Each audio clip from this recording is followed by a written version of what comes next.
G'day guys, Tim here from Beat the Reset with my very good friend and associate from Stormrake, Bisher. How are you, Bish? I'm doing well, my man. It's good to be here. Always good to be here in the beautiful suburb of Albert Park, I believe we Yeah, are. yeah. Very nice part of Melbourne. You guys are very jealous of you guys. We got the golf course views, which is great. The things that I'll never be able to do because I'm in the markets every day. And there's an old saying that old golfers never die, they just lose their balls. So we're going to move along here. So Bish is here to talk to us about our favourite asset at the moment in the digital asset space, Bitcoin. And Bish is going to tell us a little bit about where the market is at. It has, we had a big pullback a couple of weeks ago. Yeah. But more importantly, why you need to own this asset, because this is a question I continually get on the channel is about, why do we need to own Bitcoin? So take us through it, Bish. Tell us all about it. Look, the reason why you'd want to own Bitcoin and own as much of it as you possibly can for as long as you can is it's the best performing asset class over the last decade, right? And will most likely be the best performing asset class for the decade ahead. So that's from a performance and price perspective. You also want to own it because it's a neutral monetary network and it's a digital commodity asset which has no permissions, no restrictions as to how, when, where, and why you need to spend your money. It's true money because peer-to-peer electronic cash is the first phrase of the first sentence of the Bitcoin white paper. So I can send you $1 million. You can send somebody else 500K. You can, whatever you like, right? There's no restrictions as to how much value you can transact on the network or how little value you can transact. And there's, whatever you want to spend your money on, there's no problems. So if you go to the bank and you say, can I withdraw $2,000 of my money, please? They'll say, what's it for? Why do you need it? Why do you need it in cash? All of these asinine questions, which are completely unnecessary. You'll never have a single question. You're not like you're going to hit send on the Bitcoin network and a Bitcoin associate will call you and say, look, this is unusual spending activity. Why are you looking to send this money across? You won't get that, right? It's you become your own bank. So outside of the performance, becoming your own bank is a pretty cool thing. So I get people who are using Aussie dollars and they put it in a commercial bank. And I say to them, there's a better idea. Have you considered Bitcoin? So to explain to people who are sitting listening to this, clinging onto their Aussie dollars in the commercial bank, because that's all they know how to do. What is the advantage of letting go of that fear and crossing the Rubicon into Bitcoin? What does the frontier look like for them if they try that or they do that? You become a truly sovereign individual. You are no longer tethered to the banks. You're no longer tethered to the government. You no longer are a slave to inflation and taxes and to the bankers. You become a sovereign individual. It's quite liberating. It is obviously something that can cause a little bit of anxiety in people as well because it's quite new, right? Quite a novel idea. But the fact that you can become your own bank by creating your own, your own cold wallet where you control your assets is truly powerful. And you don't want to be in a position where you're in a CBDC world and you don't have the rails to move into Bitcoin. There will become two classes of citizens: those who took the initiative to get onto a Bitcoin standard, and the cattle who remain on a CBDC standard and now have social credit points and good boy points for whether they said there's something against their favorite or against and do you think there are people that have an anxiety about controlling their own assets? Because it seems to be this wave of people that just want to hand their life over to a government or to an institution. Do you think is there a fear, an innate fear of people taking control of their assets? I don't. Yes, not because of their own fault or of their own ignorance. It's more so because of indoctrination. You know what I mean? You need the smartest people in the room to manage your money. You need the smartest people in the room to hold your funds, right? And that's something that's been ingrained into people, and almost the idea that financial privacy is some sort of crime. If I wanted to withdraw all of my life savings from the bank, right? Thankfully, I don't have a single more than 200 bucks in a bank account. But let's say I wanted to withdraw 100 grand, right? You would not be able to withdraw 100 grand of cash that you've worked for. Like, can we just put aside the rhetoricals and everything? You cannot access your money on your terms. They were not there when you earned it. They were not there when you slaved away, whether it was in the corporate role or whether you were digging lines and you were laying pipes or whatever it was that you did to earn your money. You cannot access it on your terms. Can we just put everything else aside? How degrading is that? And I don't want people to be in that position anymore. That's why you buy Bitcoin. Yeah. That's it. Yeah. So do you remember the first time you came across Bitcoin? Can you take us back to I mean, you've been in the markets a long time. Yeah. When you first came across Bitcoin, take us through, because what I'm trying to do is really help people understand how to transition into it. Yeah. How did you transition into it? What was your experience? So I came from a foreign exchange background. So I traded on a dealing desk where we were trading in exotics, Russian rubles, Polish zloty, Hungarian forintnets, all kinds of exotic currency pairs was what we were dealing in. On the derivative market as well. So we weren't actually exchanging physical cash. Like I wasn't a money exchanger. It was all derivatives. So for most people, that is some of the most exhilarating, volatile trading pairs you could ever gain exposure to. And so I was always looking for new opportunities to trade. And I was on online forums, talking to people, other traders. And one that kept coming up was this new digital currency called Bitcoin. It kept coming up in the forums. Oh, if you want volatility, go trade Bitcoin. It's the best volatility trading pair out there. BTC, USD, traded on these exchanges. There was no derivatives market back then around Bitcoin. So you just had to trade the underlying asset. And I came across it when it was like $300, $500. As I started to learn about it, I was like, there's something here outside of just a new currency trading pair. This is potentially a new form of money, right? And I didn't know how to understand it, but I was like, I knew I had to get some exposure. So when I first bought it, it was around $900 to $1,000 a coin. What Bitcoin did was it greeted me with a trial by fire. It went from 1,000 to 600 within 4 weeks of my first purchase. And I was like, what have I done? And I put a lot of money into it. And at that time, what was I? It was 23, 24 at the time. I was like, I've literally just poured my life savings into this, and I've down 40%. I'm an absolute idiot for doing this. I had no more money left, but I was like, you know what? Yeah, I'll be damned if I'm going to sell for a 40% loss. I'm just going to write it out, right? And I'm grateful to this day. I remember the exact mentality I was in, that when I was looking at it, I was like, should I cut my losses? Should I go? I'm like, no, my thesis is right. I just have to wait. Thankfully, 2017 rolls around. It goes from 600 up to $20,000. I thought I was going to be the richest man on planet Earth. Went from 20,000 down to 3,000. But then I had seen this before, and I was like, hang on, I just got to find ways to make more dollars to buy more BTC. So I kept my FX trading day job, kept trading away, and then 2 years later, I'm transitioned and worked into the industry. But at the time, when I first came into this space, it was just learning. But it was something that I really loved, because for me, Bitcoin represented the chance at a revolution without having to spend a single bullet. Because you can vote with your wallet and you can vote with your money. And that's the most purest form of a revolution you can have, and you don't have to get violent about it. Yeah.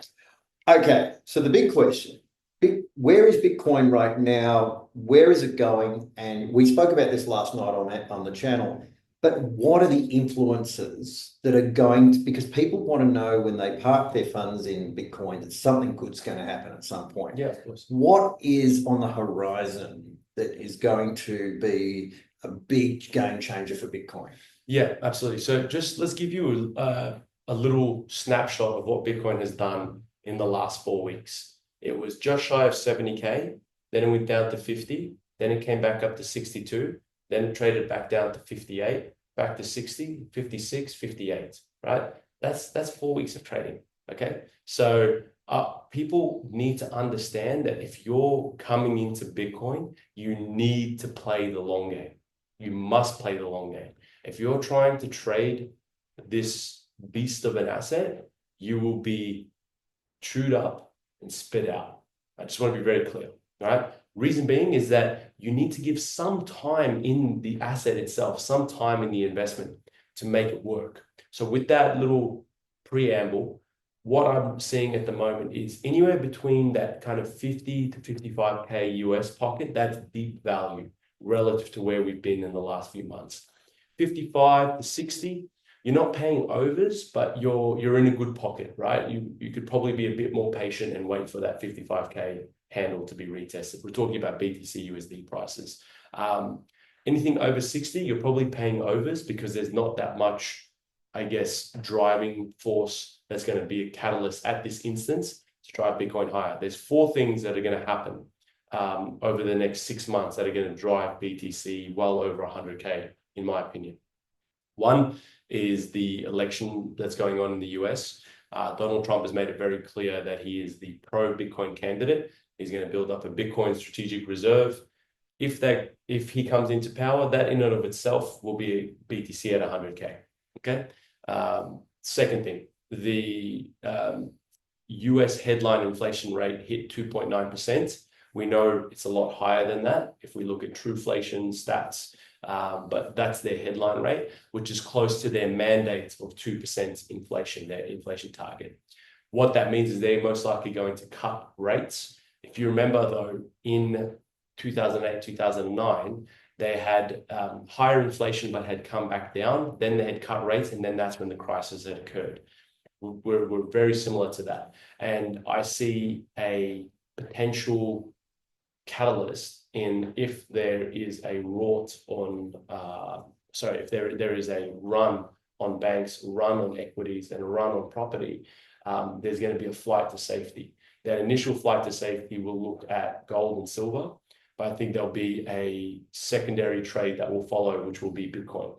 Reason being is that Bitcoin is the easiest way to move value in a digital world, and gold and silver are great assets to hold for the long term, but a little bit harder to move around. So BTC will come into that kind of flight to quality. I wouldn't want to call it safety, flight to quality in terms of assets. That will happen when they cut rates and then the stock market crashes. And then the third catalyst will be higher inflation for longer. So 2.9% is not what the actual inflation rate is. People are paying way more than that when they go pay their grocery bills, their petrol. They're noticing it, right? And the problem is it's 2.9% year on year from historically very high inflation the year before that and high inflation the year before that. Well, and it's also based on the CPI, which gets changed every time. It doesn't look right. Whatever works. Have you seen the formula for owner's equivalent rent? How they calculate? Is it a magic 8-ball? Mate, it's literally like it's a whiteboard full of equations, how they calculate rent. They don't ask people what they're paying. They calculate. It's an asinine way of doing it. But yes, so those are the things that is going to drive it a lot higher because look, there's always going to be a narrative. There's always going to be a catalyst that's going to push Bitcoin higher. And then people are going to point to it retrospectively and like, oh, that's why Bitcoin's higher. I'm like, no, it's just higher because there's 21 million units of it. And there's not enough going around for all of the demand that's coming into it. Yeah. That's really it. Like, so it has scarcity. It has scarcity. So there's something you said. You said that, almost suggesting in something you just said that BTC you need to hold for a little longer than just you said, if you're going to try to day trade it or trade it. So how long, what do you recommend is the hold period for Bitcoin? Great question. So over its life cycle, if you look at a Bitcoin logarithmic growth curve in a circular pattern, in any 4-year period, it has never crossed over itself. So, and bear in mind, it's only a 14-year asset. So it's a very limited sample size, right? Not compared to gold, for example, which has got a 5,000-year history. But in any 4-year cycle, doesn't matter where you bought, absolutely does not matter. In any 4-year period, that you bought the absolute top, you bought the bottom, you bought in the middle, doesn't matter, right? In any 4-year cycle, it's never crossed over itself, meaning that if you've held for a minimum of 4 years, you've made money. Okay. So, and the reason why it follows that, there is a 4-year cycle in Bitcoin. That's a different conversation for a completely other time. But 4 years, if you give Bitcoin 4 years, not only will you beat inflation by a considerable margin, not only would you have grown your wealth by a considerable margin, you've experienced a new asset class and you've learned something, and you've also secured your future and children and grandchildren's, wealth as well, because it's something that you can transfer to them without having to pay death tax, inheritance tax, all this kind of rubbish that would be passed down if you were to keep your funds in the traditional fiat system. You can pass them 100% of the value that you've done by making a smart investment. But 4 years. All right. So as we start to wind this up, because you've been very generous with your time, busy man, how critical is it that people have BTC as an asset in their portfolio, in your opinion? It's an absolute must. The only wrong position is zero. Yeah. The only wrong position. Once you get off zero, whether you put 0.5% of your wealth, 1%, 2%, 20%, 30%, completely up to you. That's just a risk appetite conversation. You must get off zero, because having no Bitcoin exposure could have you left sidelines in the worst possible way. You then experience things like FOMO. You then try to chase Bitcoin-like equivalents. That is just absolute trash.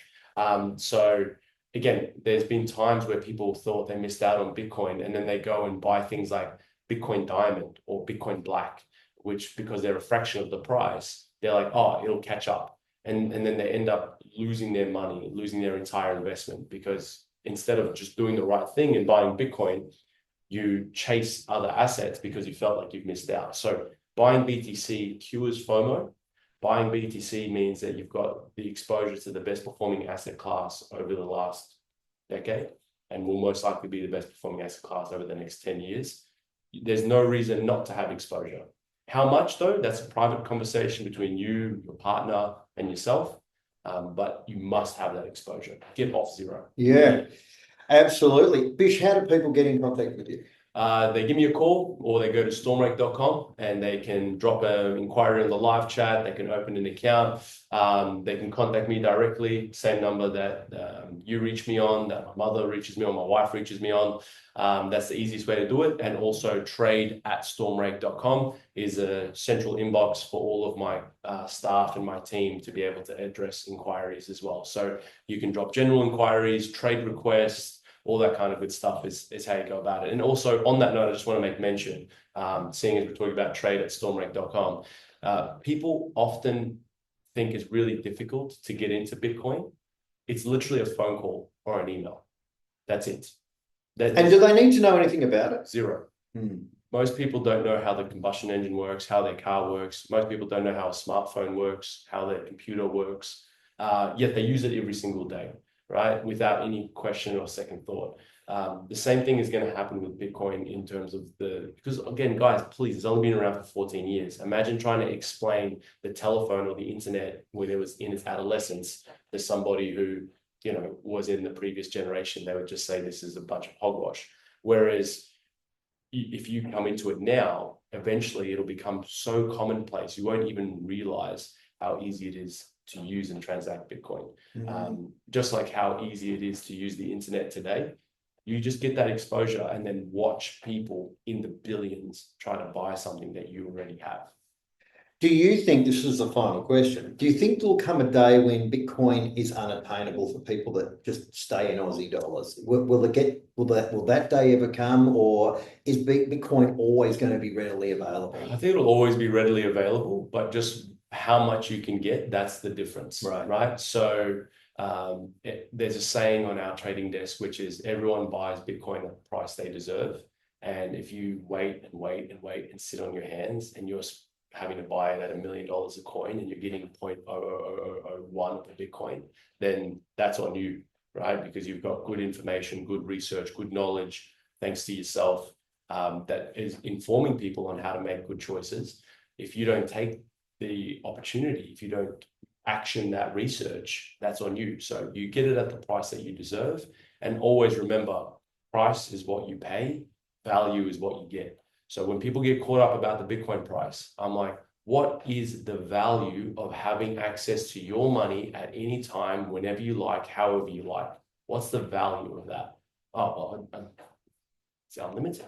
That's the value.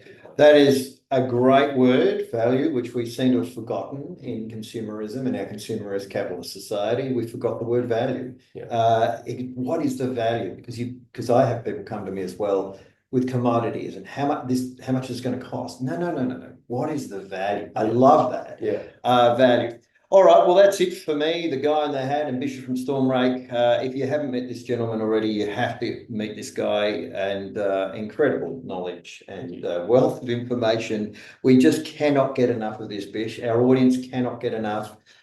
You are a true warrior of the monetary system.